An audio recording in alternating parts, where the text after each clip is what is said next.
Vocês estão vendo aí? Esse é o gráfico do orçamento brasileiro. Essas fatias, tudo que estão aí são gastos, gasto com a Previdência, que é esse gasto mais cinza, mas o maior gasto é com juros para os bancos. Não é a dívida, é só os juros. Tá aí, 1 trilhão, quase 2 trilhões. Esse é o gráfico de 2024, orçamento já executado. Se você diminui um percentual na taxa de juros, você economiza nas dezenas de bilhões. Eles Os economistas costumam colocar números fixos. Isso aqui não é questão política, não é questão de defender o Banco Central, a instituição. Nós estamos defendendo uma política de juros coerente com a inflação.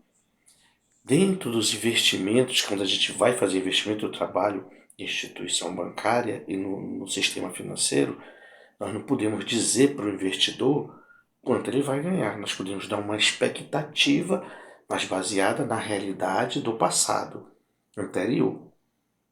Ou que está em estabilidade, ou que está instável, que vai haver oscilações dependendo da realidade atual e de uma projeção futura. Mas o futuro ele é menos válido do que o que você tem de dados reais. Agora, aqui se passa como se os dados reais fossem de futuro longínquo. Sem levar em consideração que nós estamos 3 anos com a instabilidade inflacionária na casa dos 4 a 5% ao ano. Nós já tivemos uma inflação em 2021 em 10% ao ano com juros bem menores. Então nós temos que ter juros menores para economizar o nosso orçamento. E não é com números fixos, porque os números lá da Previdência que é gasto lá, não é como se os juros dados não, pagos aos bancos.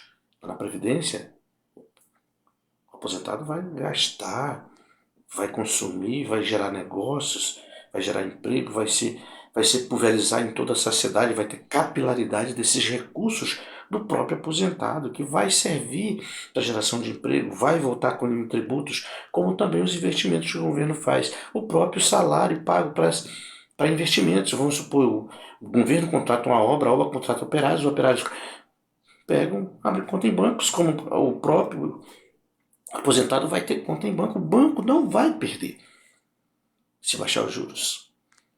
A inflação pode aumentar? A inflação tem vários mecanismos hoje de controle e o mundo mostra isso. Os números mostram como se faz esse mecanismo. É de demanda. Você tem um mercado hoje, que tem o mercado da China na área industrial, que dá para baixar os níveis de preço porque eles têm produtos muito baratos.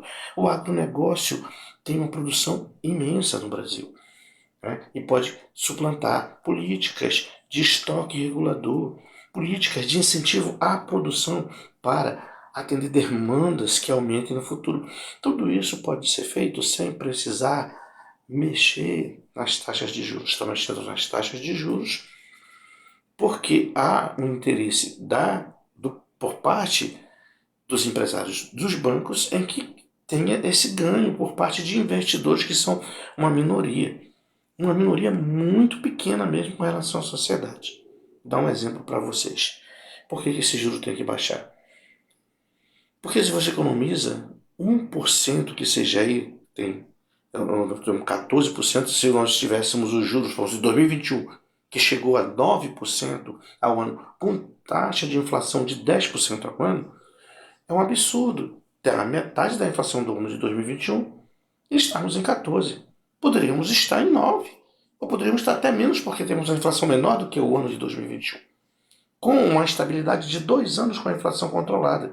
Todo dia há notícias que são desmentidas, porque a inflação está correndo no Brasil. Aparecem algumas notícias desse sentido, eu vejo, jornalistas, emissoras, canais de TV, olha o que está correndo. É todo dia por isso, mas se fosse por isso, que está mais de um ano dizendo isso, a inflação estaria em 100%.